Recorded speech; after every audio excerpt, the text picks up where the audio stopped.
I've been hunting with a handgun for a very long period of time, and I always kind of look for the perfect handgun hunting. This is the perfect handgun hunter right here. This is the Taurus Raging Hunter. Stay tuned, I think we're gonna have some fun tonight here on A Sportsman's Life.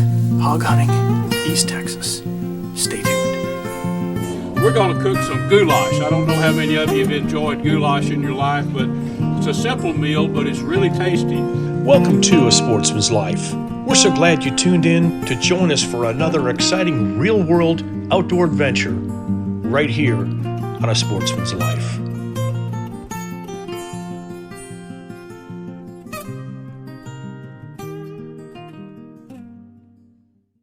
Ladies and gentlemen, welcome to A Sportsman's Life.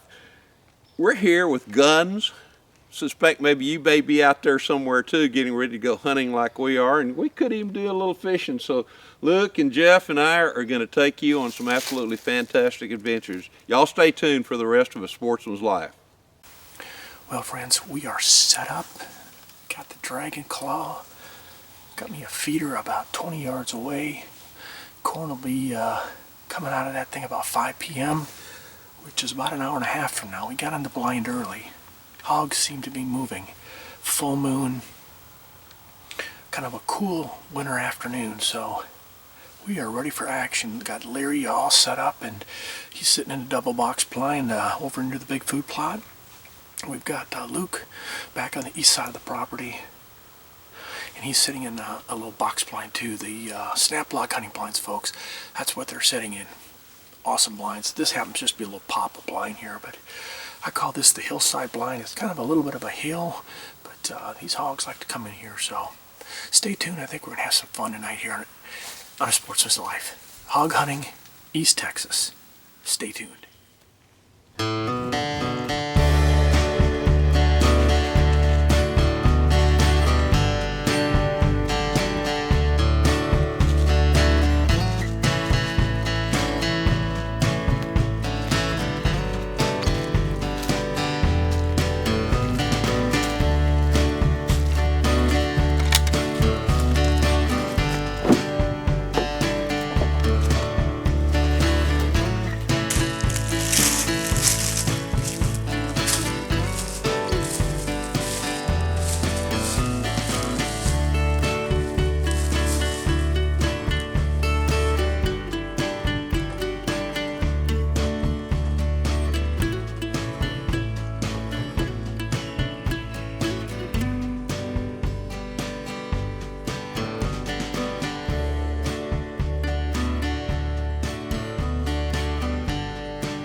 Folks, we're settled in here. It's going to be about a 40-yard shot to the feeder or anywhere around that area where I'd see a hog. So we're going to go silent. Hopefully that feeder is going to go off. It will go off in about 30 minutes. We're going to see if we can get us a porker on the ground right here. Using a 300 H Magnum, kind of a large shell. It's the old original when it comes to 300 Magnums, developed in England a long time ago, and think about maybe in the late or rather early 1900s. Of course, it's a Ruger #1, as you can see, and it's 180 grain saw point by Hornady. Been using this one for a while and absolutely love that round.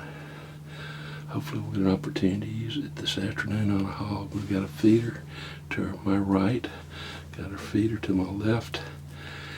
There's not a whole lot right now for these hogs to eat, so, and they've been coming to this corn pretty good, so it's an instance where, with a little bit of luck, we'll have a hog on the ground before too very long.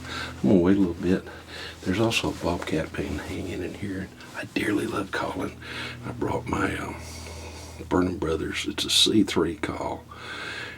I carry it with me everywhere I go. I've used it to call up lots of mule deer. Mule deer respond to it absolutely fantastic. Called up coyotes, bobcats, javelina, just a little bit about everything with this particular call, this individual call out here. I carry it with me everywhere I go, whether I'm traveling across the water or if I'm traveling here at home somewhere. Gonna kick back for a little bit and relax, give things time to kind of settle down a little bit. When they do, I'll start blowing this call and we'll see what can happen.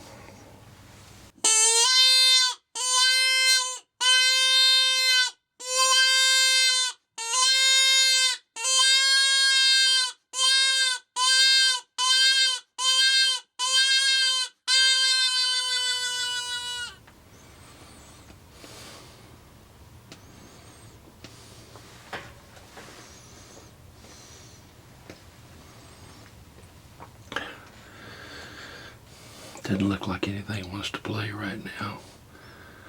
I may try it again in the morning on a different spot. Kind of getting on to the time now when the hogs should start coming. So I'm going to try to slow it down and be real quiet. But we'll try it again. Sometime before I leave, I love trying to call up critters. Even if it doesn't work sometimes.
Getting on at that time where we're almost out of shooting light.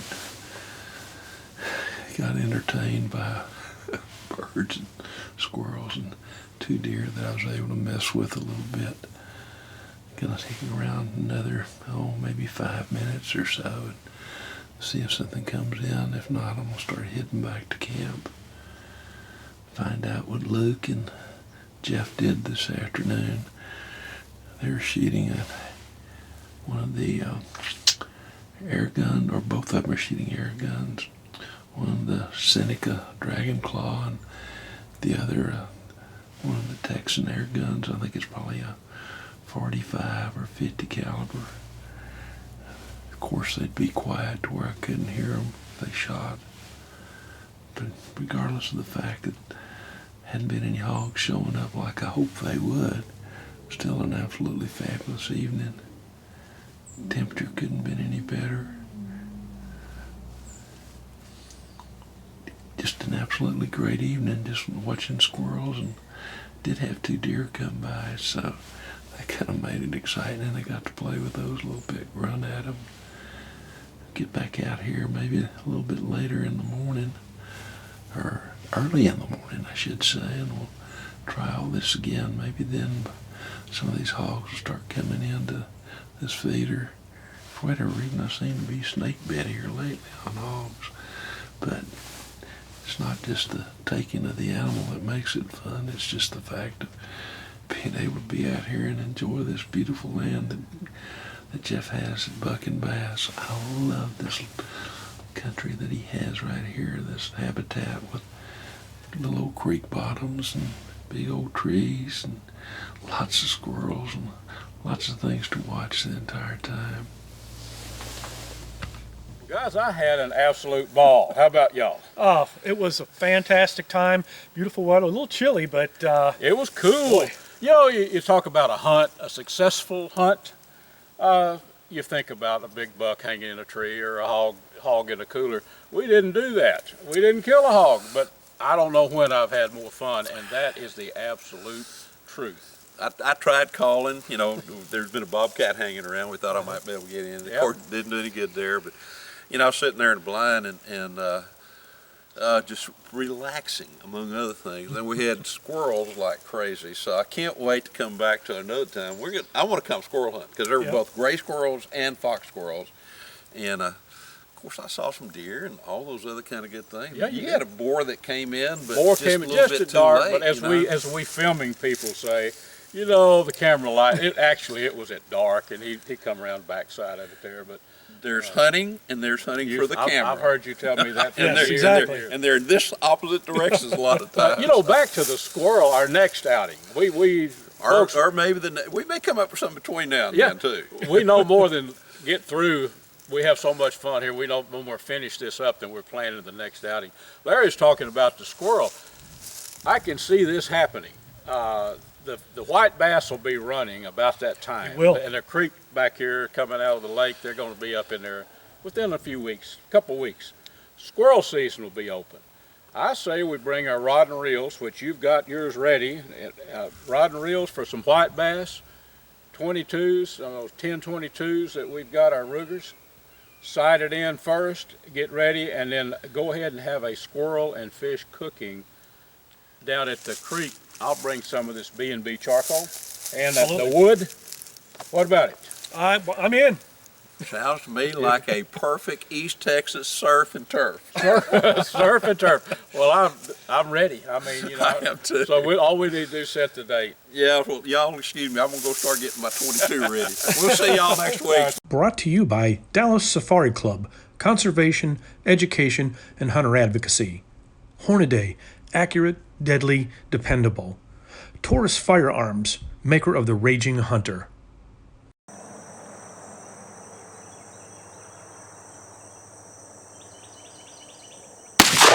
I've been hunting with a handgun for a very long period of time, and I always kind of look for the perfect handgun hunting. This is the perfect handgun hunter right here. This is the Taurus Raging Hunter, and it's available in a 357 mag, 44 mag, 454 Casull, and either the Powerhouse 460 S&W. Love the fact it's got the Picatinny rail on it, so I can mount a long eye release scope, or in my instance, I happen to like to use a Trijicon SRO sights. Shooting this 44 mag with Hornady's 240 grain XTP, I can keep all 6 shots at 100 yards, almost within a 1-inch circle at 100 yards. If you're looking for a really outstanding handgun hunting gun, this is it right here. I'm Larry Weissoon, and I shoot a Taurus Raging Hunter. We're going to cook some goulash. I don't know how many of you have enjoyed goulash in your life, but it's a simple meal, but it's really tasty. In this skillet here, I've got some venison burger. You know, very tasty, very lean. It does have some beef fat in it, but it's ground venison with beef fat. And so we're going to use bell pepper, onion, regular old ketchup. We're going to put some ketchup in it, some whole kernel corn, stewed tomatoes, salt, and of course we're going to have some chili powder in it. I don't think I'm forgetting anything other than I'm going to put about 4 packages of these shells in it, noodles if you will, and I think we're going to have some great food. We're going to be cooking it here with B&B charcoal. We're going to build a fire with our B&B charcoal here, and then I've got some of the B&B charcoal, our B&B charcoal wood. Actually, this is mesquite wood. We're going to start a charcoal fire. I'll show you that, and then we're going to put this wood on it to get it going, and then we're going to start cooking. So stick with me. Well, folks, we have our deer burger, onions, and bell peppers, and a little jalapeno over the fire. Here's what it looks like. I'm going to stir this up and actually brown the deer burger first. Give you a little closer look. Peppers and onions are already in there. A little of the chili powder. So I'm going to go ahead and stir that up and brown it, and then we'll come back and we'll add the other ingredients. but the fire is just about right here. B&B charcoal cannot beat it. Okay, folks, we have our deer burger all browned nicely here with the onions and bell pepper and a little jalapeno in it. So it's time to add some seasoning. We need some salt for sure. Let's put a little salt in there. I had some chili powder in there in the beginning, but let's put a little more chili powder. That's what makes goulash really good in my opinion. Chili powder.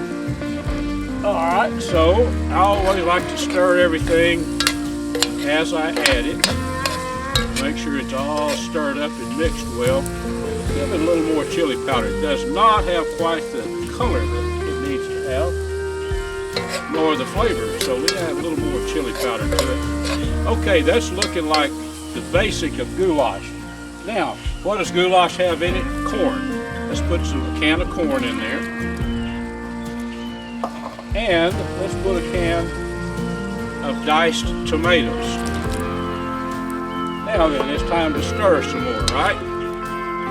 Get this all incorporated together. I'm going to put a little bit more wood on the fire and bring it up to a slow simmer. And then, goulash has to have ketchup. Got to have some ketchup. So let's put some ketchup in there. You notice I'm not measuring anything exactly. That's not camp cooking for you. But it is important to stir everything up, and then after I bring this up to temperature, we're going to put a lid on it, folks, and just I'm going to let it cook real slow. Oh, for maybe 30 minutes. I want all these flavors to incorporate. But you can see it's beginning to look like goulash. And then after everything's incorporated and cooked well and together with a lid on it, we're going to add our noodles. I'll show you that in just a little bit. Right now, let's bring it up to temperature, put a lid on it, and let her cook a while. Well, folks, this has been cooking about 10 minutes with noodles. And really not noodles. I use the Mexican shells. I think they're pronounced conchas, C-O-N-C-H-A-S. But they're made by a company called La Moderna. I know they're out of Cleveland, Texas, and then down in Mexico. But they use durum wheat, and I think durum wheat adds a lot of flavor to it. Let's pull the top off of this and let you look at it here. Goulash. Now with some cornbread, I'm going to tell you what, folks. This is some really good. Of course, I've already sampled this. I wouldn't just show it to you without testing it out first, but I think down at the hog hunting camp, that's going to make a good meal for Mr. Wysoon and Mr. Jeff and myself. All about cooking stuff up early, taking it to camp, and you don't have to worry about cooking it. I can just imagine making this dish after, we shoot a couple of 3 hogs and skinning the hogs and all that. Don't have to worry about it. I'm going to cook some cornbread to go with this. Hope you enjoyed our little cooking segment. Campfire goulash. A Sportsman's Life is also brought to you by Air Force Air Guns, Pyramid Air, Sightmark, Skin 'em Right, Snaplock Hunting Blinds, Smokin' Tex, Striper Express, TRHP Outdoors, and Ultramatic Feeders. I had a great time hunting hogs with the boys, but we were unsuccessful in bringing home the bacon. Due to the fact that I'm lacking in a little fresh pork, I decided to follow up this hunt with a hog hunt with my lucky charm, my wife. Armed with her 30-30 and my 300 Blackout scoped with a Sightmark Photon RT digital night scope, we headed out to the blind with high hopes.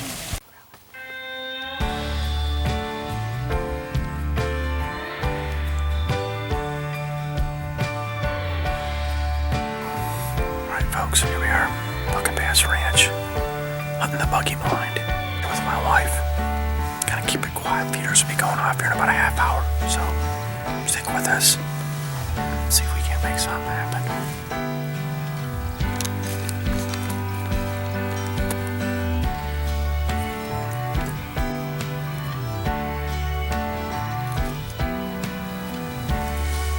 Alright, here we go.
right, folks, we are back to the Buck and Bass Ranch here. We're up at camp. What a night. So here we go again. Demi Rice is on a roll. This time it wasn't the 30-30 Mossberg. This time she had my 300 Blackout. It's topped with a Sightmark Photon RT. So we got the video of the shot. So it was just after dark. This dude came in and yep, Demi did it again. She made the shot. What are you thinking? He's a lot bigger than I thought. He is twice the size of what I thought I shot. Yeah, it's kind of funny because when you get out there, sometimes you look at him and you go, not sure. Kind of like that last one, when you shot on Thanksgiving. It was like, that looked like a good one. But it wasn't until we got down there and you realized, my gosh, that thing is huge. Yeah. So but this guy, I mean, it was really easy to see him at night through that scope.